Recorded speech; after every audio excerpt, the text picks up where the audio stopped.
तो हेलो दोस्तों, मैं सत्यम कुमार आपका स्वागत करता हूं आपके अपने चैनल इलेक्ट्रॉनिक प्लस में। तो कैसे हैं आप लोग? मैं उम्मीद करता हूं आपका रिवीजन चल रहा होगा, है ना? अब और जैसा कि हम लोग का एग्ज़ाम जिसके लिए हम लोग प्रिपरेशन कर रहे हैं वो बहुत नज़दीक आ रहा है धीरे-धीरे, है ना? तो आप लोगों के मन में वो जो फ़ियर होता है वो आ रहा होगा, बट कोई नहीं, उसके लिए हम लोग हैं ना। तो चलिए, हम लोग इलेक्ट्रिसिटी जो चैप्टर था हम लोगों का, हम लोगों ने इसे अच्छे से कर लिया है। तो चलिए आज हम लोग इससे चैप्टर से रिलेटेड जो क्वेश्चंस आते हैं उसका एक सीरीज़, जो हम लोगों ने क्वेश्चन एमसीक्यू जो सीरीज़ हम आपसे वादा किया था हमने लाने का, वो आज डे 1 है ना? आज पहला है और हम लोग इलेक्ट्रिसिटी चैप्टर को सबसे पहले किए थे आई थिंक। तो पहले इसी चैप्टर से एमसीक्यू करते हैं जो क्वेश्चंस आने वाले हैं, है ना? तो ये 11th चैप्टर है एनसीईआरटी का, जो कि आप लोग जानते हैं। और मैं इस चैनल पे आपके लिए फिजिक्स क्लासेस लेके आता हूँ 10th और 12th के लिए, है ना? हालांकि मैं इस चैनल पे आने वाले समय में 6 to 12th तक मैं लाऊंगा, बट अभी जो है फिलहाल क्योंकि एग्ज़ाम होने वाली है ना, तो एग्ज़ाम का प्रिपरेशन ज़रूरी है। तो चलिए हम लोग बिना वक्त गवाए हुए क्वेश्चंस के साथ डील करते हैं। तो आप लोग रेडी हैं हम लोग के साथ? चलिए। तो देखिए पहला क्वेश्चन कर रहा है कि which of the following is good conductor of electricity? Paper, iron, glass और इवोनाइट। तो आप लोग जल्दी से बताइए इसमें से सही उत्तर क्या है। अगर हम बात करें, सबसे पहले इस प्रश्न को डील करने से पहले हमें एक चीज समझनी चाहिए कि कंडक्टर होता क्या है। तो हमने आपको शुरू में ही बताया था लेक्चर में कि जो जो भी मैटर होते हैं, है ना? मैटर चाहे कोई भी हो, इन सभी के पास आयंस होते हैं, है ना? क्या होते हैं? आयंस सभी के पास होते हैं, चाहे मैटर्स कोई भी। लेकिन अलग अलग मैटर्स में ये चीज देखा गया, है ना, क्या कि इनके कुछ मैटर्स ऐसे थे जिनमें आयंस फ्री थे मूव करने के लिए, और कुछ ऐसे मैटर्स देखे गए जिनके आयंस फ्री नहीं थे मूव करने के लिए। और इसी के आधार पर जिसमें फ्री आयंस थे मूव करने के लिए, जो फ्री थे, उसमें क्या देखा गया कि उसमें करंट जो है वो आराम से इजीली फ्लो कर जा रहा था। बट जिसमें फ्री नहीं था उसमें करंट फ्लो नहीं कर पा रहा था ना। इसलिए वो मैटर जिसमें आयंस फ्री होते हैं मूव करने के लिए, और ये आयंस से क्या कहलाते हैं? चार्ज कहलाते हैं। तो चार्ज सभी मैटर में होते हैं, हम लोग जानते हैं। तो ये जो फ्री आयंस जिस मैटर में नहीं होते हैं उसमें देखा गया कि इलेक्ट्रिसिटी फ्लो नहीं होती है, इसलिए उन्हें नॉन कंडक्टर कहा गया, और जिसमें फ्लो करते हैं उसमें कंडक्टर। तो अगर हम बात करें पेपर की, तो क्या पेपर में फ्री आयंस होते हैं? तो नहीं होते। क्या होते हैं? नहीं होते। ठीक है। अब यही बात करते हैं आयरन की। तो हाँ, आयरन में होते हैं। आप लोग वेल्डिंग वगैरह देखे होंगे, है ना? ऑब्जर्व किए होंगे, जब वेल्डिंग होती है तो क्या इसी कंडक्टिविटी का ही फायदा उठाया जाता है। और आयरन में जो है वो हम लोग जो वेल्डिंग करते हैं वो इलेक्ट्रिसिटी की मदद से करते हैं। तो ये हमारा ऑप्शन बी जो है इसमें करेक्ट हो गया। आप लोग कमेंट करके जरूर बताइए कि आपका आउट ऑफ 10th क्वेश्चन होंगे आई थिंक। तो आप लोग जरूर बताइए कि इसमें से आपका कितना क्वेश्चन सही कर रहा है। नेक्स्ट क्वेश्चन का रहा है हमारे पास कि the SI unit of electric current is. जल्दी से बताइए आप लोग, इलेक्ट्रिसिटी का जो एसआई यूनिट है वो क्या होता है? जल्दी से, है ना? तो मैंने आपको बताया था क्या, जब मैं आपको जब लेक्चर इलेक्ट्रिसिटी का आपने जब देखा होगा तो उसमें मैंने आपको बताया था क्या कि करंट जो होता है तो हम आई से डिनोट करते हैं, और इसका जो एसआई यूनिट होता है वो होता है एम्पियर। और यही एम्पियर इज नथिंग बट क्या, करंट जो हमारा आई होता है वो क्या होता है? आई इक्वल्स टू क्यू बटा टी होता है, यानी चार्ज पर सेकेंड, ये ना। तो चार्ज में यहाँ पे जो चार्ज है उसका एसआई यूनिट क्या होता है? जूल होता है। और टाइम का तो हम लोग जानते हैं सेकेंड होता है। और इसी तरह एम्पियर इज नथिंग बट क्या, जूल पर सेकेंड, है ना? तो ये चीज हमें ध्यान में रखना है। और ये क्वेश्चन हमारा बन गया, तो हमारा इसमें जो है ऑप्शन सी आपको दिख रहा होगा, एम्पियर। वोल्ट तो हमारा क्या, पोटेंशियल डिफरेंस का है। फेराडे, है ना? और ये ओम्स, ओम्स क्या है? रेजिस्टेंस का है। क्या ओम्स क्या है? रेजिस्टेंस का है 70। तो हमारा सी नंबर ऑप्शन क्या गया? सही हो गया। ये चीज था, है ना? बहुत इजी क्वेश्चन था। चलिए आगे बढ़े। अब कर रहा है नेक्स्ट क्वेश्चन, कर रहा है कि the electrical resistivity of the metallic wire is depend upon, किस पे करता है? तो हम सबसे पहले आप लोग जल्दी से बताइए, बन गया आप लोग? देखिए, अगर हम इसको बनाना चाहते हैं तो सबसे पहले हमें क्या करना होगा कि एक केस को एज्यूम करते हैं। पहला केस क्या करते हैं कि हम समझ लेते हैं कि एक मोटा वायर है, क्या, और हमने क्या किया दूसरे केस में इसी वायर को पिघलाकर इससे थोड़ा सा पतला वायर बना दिया।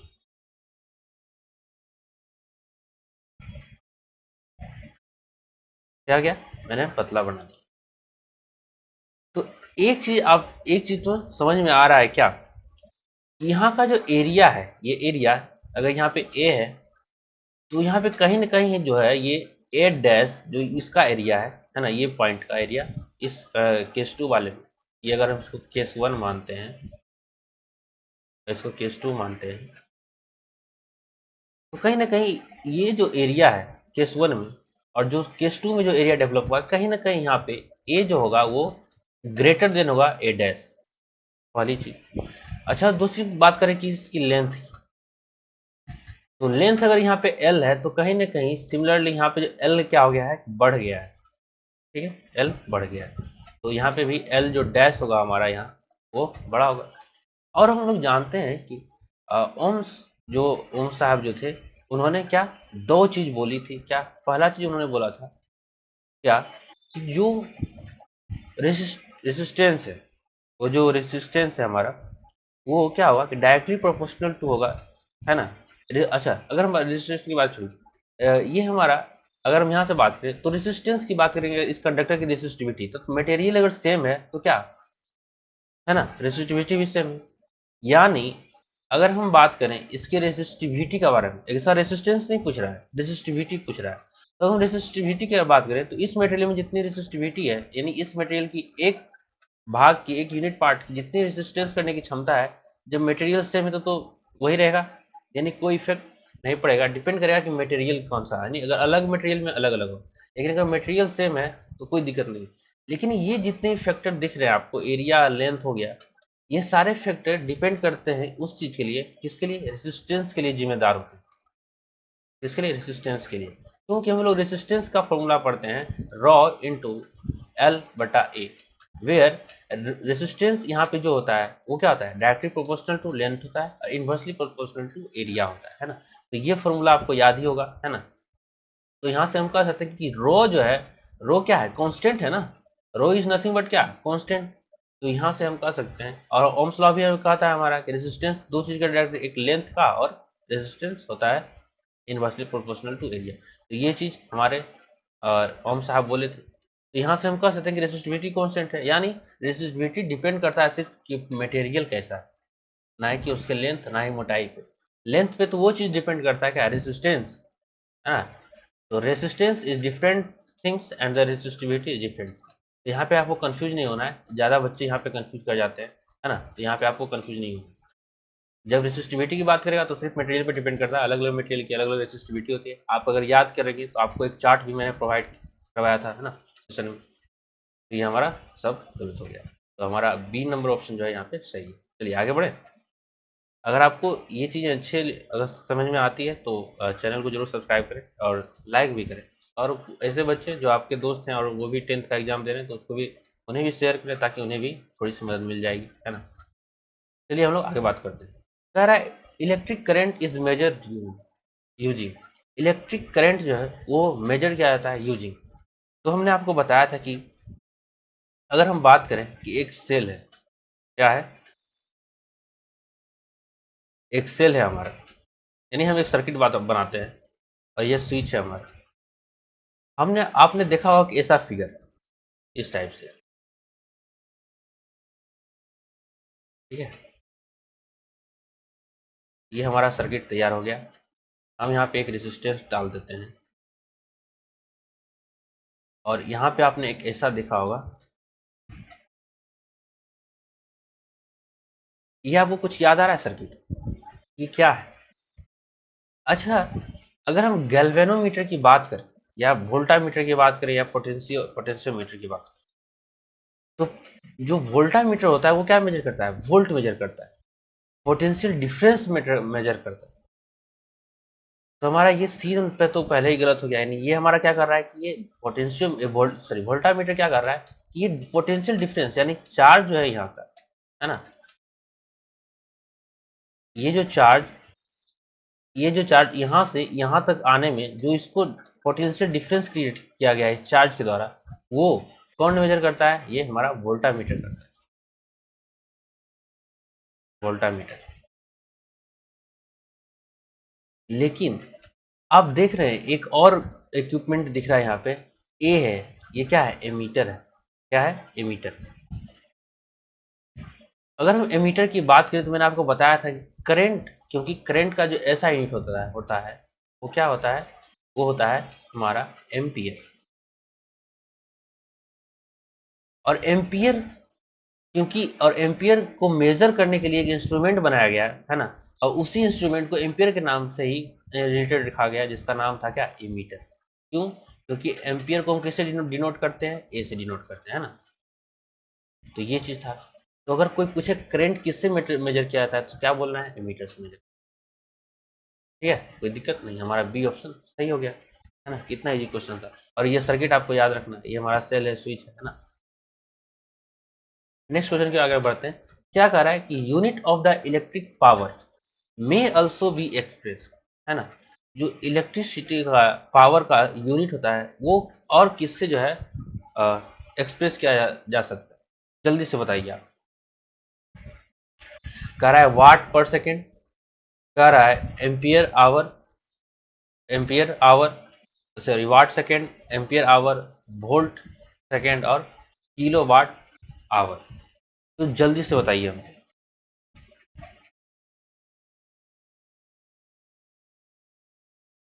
देखिए यहाँ पे क्या कहा है, आप ध्यान से देखिए। पावर क्या होता है? V equals to I R, आपने सुना होगा। और P इक्वल्स टू यानी पावर इक्वल्स टू, आपने फॉर्मूला मैंने आपको बताया था, क्या होता है? जल्दी से बताइए। हाँ, V बटा आई होता है, सही कहा आपने। सॉरी, वी आई होता है। क्या होता है? वी आई। एक मिनट थोड़ा सा यहाँ पे,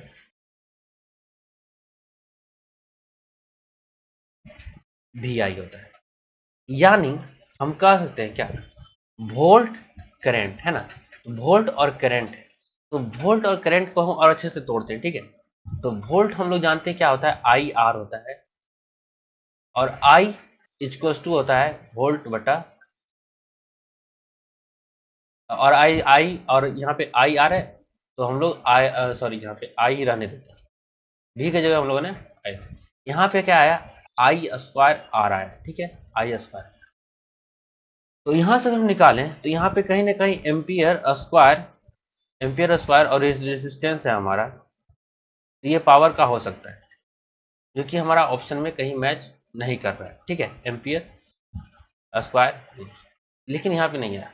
लेकिन और हम यहाँ से और दूसरा डिफाइन करते हैं, ठीक है। अगर हम और दूसरा ट्राई करें तो यहाँ से आपको वोल्ट दिख रहा है, ठीक है। तो एक तो हमारा हो गया वोल्ट, ठीक है, और दूसरा है करंट। और करंट क्या होता है? चार्ज, यानी, है ना, क्या होता है? जूल पर सेकेंड होता है, जूल पर सेकेंड। और याद कीजिए क्या, ये हमने आपको बताया था कि जो वोल्ट है यानी वी और आई, हमने एक और पढ़ा था क्या यहाँ से? वोल्ट इक्वल्स टू क्या? डब्लू बटा क्यू। क्या? डब्लू बटा क्यू। तो अगर हम वी को इसके जगह पे पुट करें, क्या वी के जगह पे, तो यहाँ से देखिए हमारा रिलेशन आएगा क्या? वी आई, और वी की जगह पे हमको क्या पुट करना है? डब्लू बटा क्यू, है ना। तो हम यहाँ से पुट कर देंगे, तो डब्लू बटा क्यू, और आई क्या होता है? क्यू बटा टी। तो क्यू क्यू खत्म, यानी डब्लू बटा टी। और ये डब्लू क्या है? जूल, और ये टाइम पर सेकेंड। तो यहाँ से हम कह सकते हैं क्या? वाट पर सेकेंड भी हो सकता है ना, किलो वाट पर आवर। ये चीज हमारा, है ना, सही है। तो हमारा यहाँ से ऑप्शन नंबर क्या आ जाएगा? यहाँ पे दो चीज आ गया, वाट पर सेकेंड और किलो वाट पर आवर। लेकिन जनरली अगर हम लोग इलेक्ट्रिसिटी अगर मेजर करते हैं तो क्या किलो वाट पर आवर करते हैं, वाट पर सेकेंड नहीं करते। ये हमारा ऑप्शन सही है। कोई दिक्कत? आगे बढ़े, चलिए। अब आता है नेक्स्ट क्वेश्चन, छठा नंबर क्वेश्चन। छठा नंबर क्वेश्चन क्या कहता है? देखिए ध्यान से सुनिएगा इसको। कह रहा है कि materials which do not allow electricity to pass through are non. ये तो सब कोई जानते हैं, सिंपल सा है। सेमी कंडक्टर नहीं करता है, वो तो पास कुछ को करने देता है, कुछ को नहीं। कंडक्टर तो सीधे पास करने देता है ना। तो ये हमारा ऑप्शन क्या गया, गलत हो गया। अब करा है इंसुलेटर, है ना, तो सही बात है। इंसुलेटर जो वायर होता है हमारा, यहाँ से ऑप्शन क्या हो गया हमारा, ऑप्शन जो हमारा सी है वो सही हो गया, इंसुलेटर। हम अब अगर हम बात करें सेमी इंसुलेटर, तो देखिए एक्चुअली अगर हम बात करें सेमी इंसुलेटर तो आंसर ही नहीं, इंसुलेटर हो जाएगा। आप लोगों ने वायर जो कॉपर होता है, कोई भी वायर आप ले लीजिए, कॉपर के ऊपर एक लेप लगा होता है प्लास्टिक का, होता है कि नहीं, आप लोग सही बताइए, है ना। तो ये जो ब्लैक वाला जो यहाँ पे लेप लगा होता है ना, यही क्या है, इंसुलेटर। ठीक है, ये चीज़ आप लोग तो जानते ही होंगे, इंसुलेटर। और इंसुलेटर जो है बहुत प्लास्टिक के रूप में बहुत ज़्यादा यूज किया जाता है वायर को कवर करने के लिए। ठीक है, ये तो बहुत इजी क्वेश्चन था, आगे बढ़े। अब कर रहा है नेक्स्ट क्वेश्चन। नेक्स्ट क्वेश्चन कर रहा है कि tungsten is used in which of the following, इसमें से किस में टंगस्टन यूज करता है। तो सबसे पहले आप इस क्वेश्चन को बनाने से पहले ये बताइए कि टंगस्टन होता क्या है ना, कैसा है, उसकी रेसिस्टिविटी क्या है। तो आप लोग जानते हैं हाँ। टंगस्टन क्या है, टंगस्टन क्या है, एक कंडक्टर है। टंगस्टन क्या है कि कंडक्टर है। लेकिन क्या ये गुड कंडक्टर है क्या, नहीं। अगर कंडक्टर की श्रेणी में अगर देखा जाए तो सबसे नीचे, सबसे निचला पायदान पे आता है, यानी ये क्या है, बैड कंडक्टर। बैड कंडक्टर है इसलिए इसकी रेसिस्टिविटी यानी इसकी रेसिस्टेंस करने की क्षमता जो है बहुत तगड़ा है, यानी बहुत ज़्यादा है, जिसके कारण जब भी इलेक्ट्रिसिटी पास होता है तो इतना रेसिस्ट कर देता है कि ये आग बबूला हो जाता है ना, रेड हो जाता है।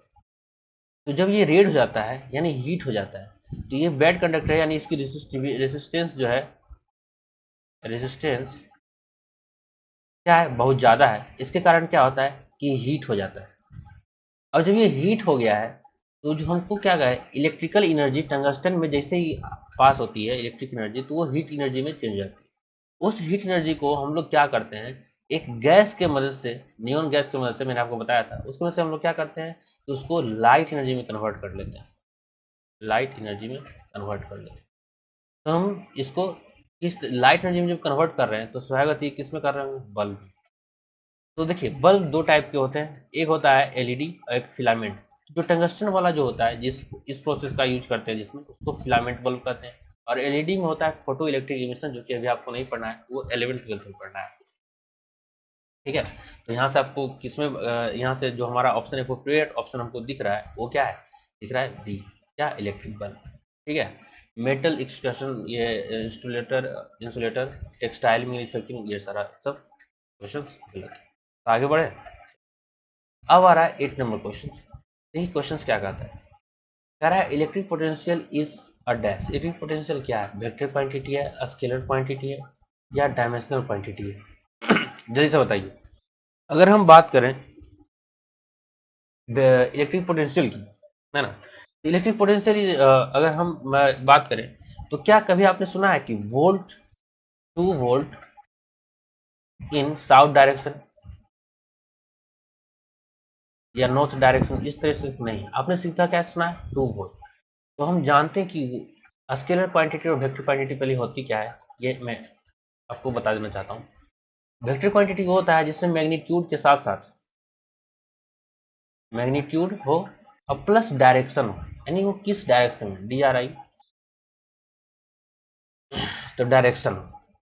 ठीक है, तो मैग्नीट्यूड और डायरेक्शन, जैसे अगर हम फोर्स की बात करें, कोई है कोई ये बंदा फोर्स अप्लाई कर रहा है इस वॉल पे, है ना, तो इस वॉल पे अगर फोर्स अप्लाई कर रहा है तो समझ में आ रहा है कि जो फोर्स है ये अप्लाई हो रहा है कि परपेंडिकुलर टू द वॉल, यानी डायरेक्शन में फोर्स हो रहा है।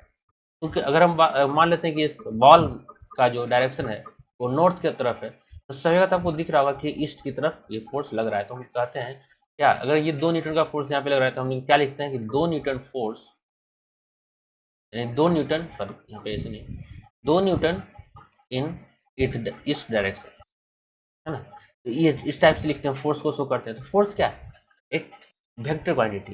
लेकिन यहीं अगर हम बात करें स्केलर क्वांटिटी, अगर हम स्केलर क्वांटिटी की बात करते हैं तो इसमें सिर्फ और सिर्फ मैग्नीट्यूड होता है। क्या होता है, मैग्नीट्यूड।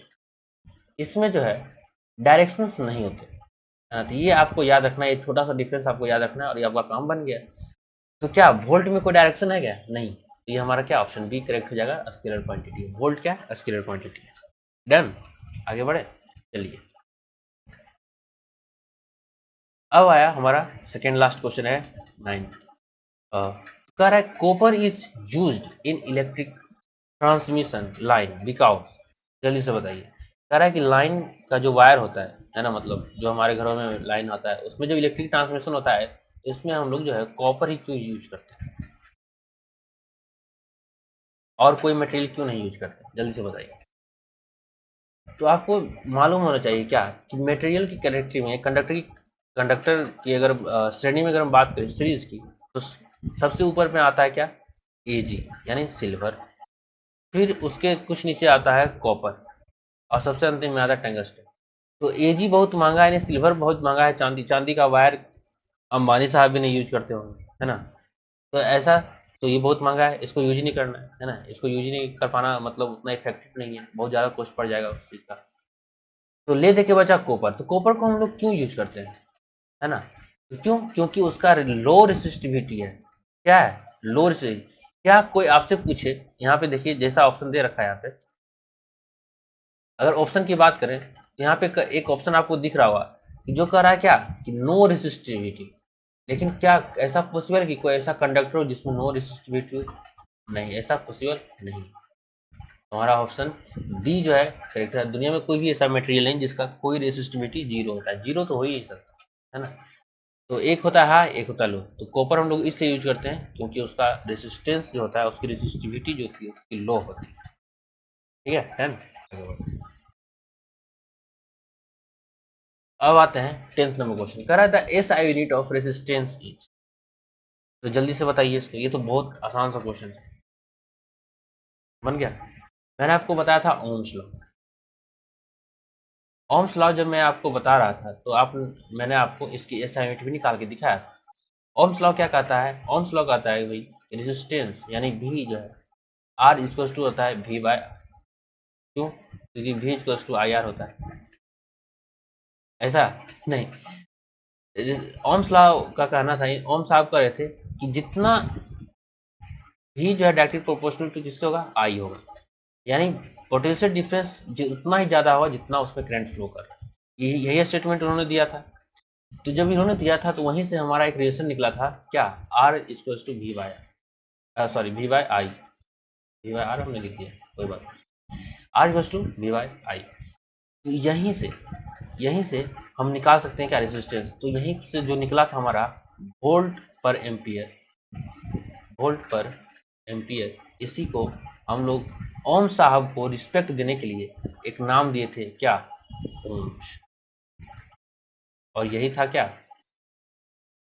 यही था क्या उनका, सॉरी यही क्या है रेसिस्टेंस का असाइनमेंट है, जिसका जो हम लोग साइन कुछ इस प्रकार से होता है ना। तो डन। तो हमारा ऑप्शन डी आपको दिख रहा होगा, ओम्स। डन। वोल्ट होता है पोटेंशियल डिफरेंस का, है ना। और एम्पियर होता है करंट का। फेराडे होता है ये इंटेंसिटी की होती है, इलेक्ट्रिकल इंटेंसिटी, जो कि हम लोग को अभी नहीं पढ़ना है। तो ये चीज़ हो गया हमारा कंप्लीट। तो बच्चों आप लोग जरूर, सबसे मैं आप लोगों को रिक्वेस्ट करूँगा जरूर कमेंट करके आप हमें बताइए कि आपका 10 आउट ऑफ 10 कितना सही हुआ है। मैं उम्मीद करता हूँ ज़्यादातर बच्चों का सारा सही होगा, ना कि क्वेश्चन में कोई दम नहीं था। अगर ये देखिए आपको लग रहा होगा कि क्वेश्चंस बहुत इजी हैं, बट यकीन कीजिए ये ऐसे ही क्वेश्चंस एग्जाम में आते हैं। नहीं तो आप चैप्टर उठा के देख लीजिए, है ना। प्रीवियस अगर PYQ है तो आप उठा के देख लीजिए, ऐसे ही क्वेश्चंस पूछे जाते हैं एग्जाम में। ये 1 मार्क्स का होता है। हालांकि हम इस सीरीज में आगे बहुत सारे क्वेश्चन न्यूमेरिकल भी करेंगे। अगला वीडियो न्यूमेरिकल का ही आने वाला है, 10 क्वेश्चन का वो भी सीरीज होगा। तो उसके लिए अभी आप लोग तैयार रहिएगा थोड़ा सा, है ना। तो तब तक के लिए थैंक यू बच्चों, रिविजन करते रहिए। और हाँ, प्लीज़ शेयर एंड सब्सक्राइब, है ना। तो ये चीज़ तो सभी बोलते हैं, सपोर्ट करने के लिए जरूर कीजिए। तो thank you for watching this video. तो बाय बाय, मिलते हैं नेक्स्ट सीरीज में। तो तब तक के लिए आप लोग रिविजन करते रहिए। Thank you.